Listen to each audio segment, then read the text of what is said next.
Self-confidence, body positivity, and just overall self-esteem are all complicated issues that now, more than ever, are being brought into the public spotlight and awareness. But even as we grow more aware of the issue of self-esteem and confidence, we are nowadays more than ever living in an environment designed to thrive on our lack thereof. Advertisements assure us that we are ugly if we do not buy certain products, wear certain clothes, exercise or eat a certain way, or have a certain body type.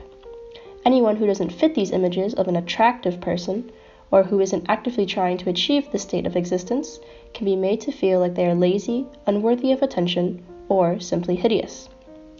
In addition to this, the omnipresence of the internet, with information, photos, videos, and news from all corners of the globe right at our fingertips, constantly shows us people who would ordinarily be incredible exceptions to the average lifestyle. A 12-year-old girl from a third world country who is a chess champion, a young man who is accepted into all 8 Ivy League universities during his college application process, incredible music prodigies, and more. Thus, it is incredibly easy to become downhearted at our own less than optimal existences in comparison to these incredible and impressive stories, rather than becoming inspired. Sometimes we can despair and wonder why we aren't doing more to be more impressive or well-rounded. And once we begin to go down this route, it's easy to fall into an endless cycle of self-hate and self-loathing. However, there are techniques, strategies, practices, and ways of thinking and reflection that can help you be more confident, sure of yourself, as well as to help you appreciate even the flaws that ultimately make you, you. It should be noted that in severe cases of self-loathing and lack of self-esteem, professional counseling and help is always available and should be sought out if necessary. First things first, ease up. Would you speak to or about your best friend, your dog, or your parents the same way you're thinking about yourself?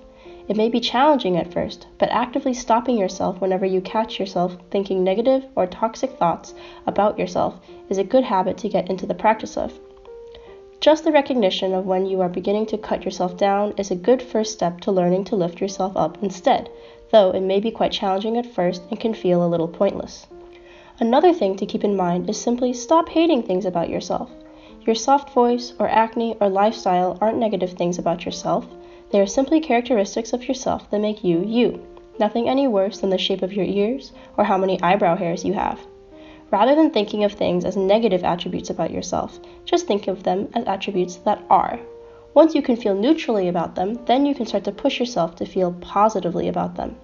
The shift from hating to loving yourself is a big one, and will require lots of small steps in between.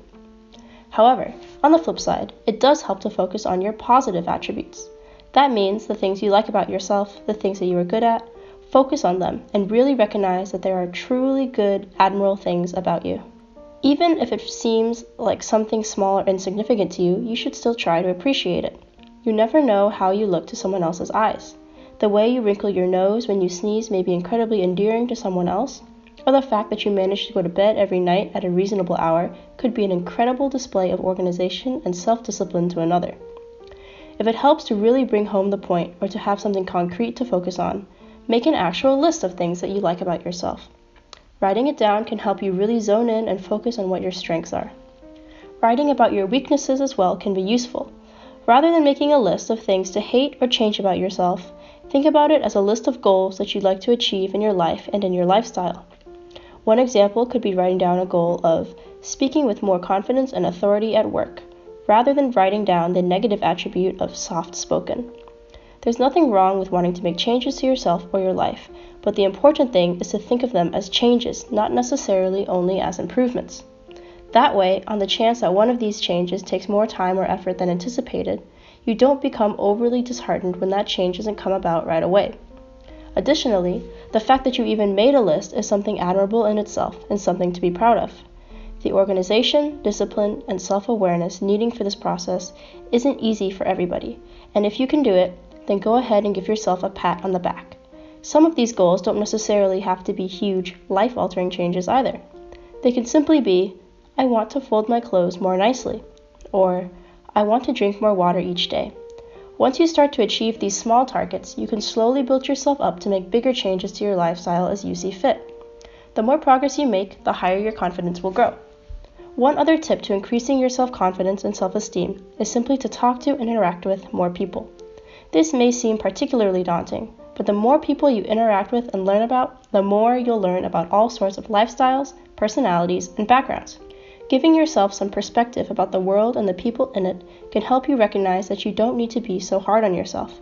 You are just one person, and all of humanity falls on a broad, complex spectrum of personalities, lifestyles, appearances, and motivations. Additionally, learning about other people's perspectives and opinions can give you insight into how to conquer your own personal obstacles and goals. Maybe someone has experience with public speaking seminars, or someone else has a trick to eating more vegetables regularly. At the end of the day, there are nearly 8 billion humans on this planet, and you are the only one of you. Every part of you, even the parts that you think are ugly or unpleasant, make up your entire existence and personality, and set you apart from each of the other 8 billion humans in this world. Once you recognize that you are wonderfully, incredibly unique, and special in your own way, then you can conquer the world and anything that you set your mind to.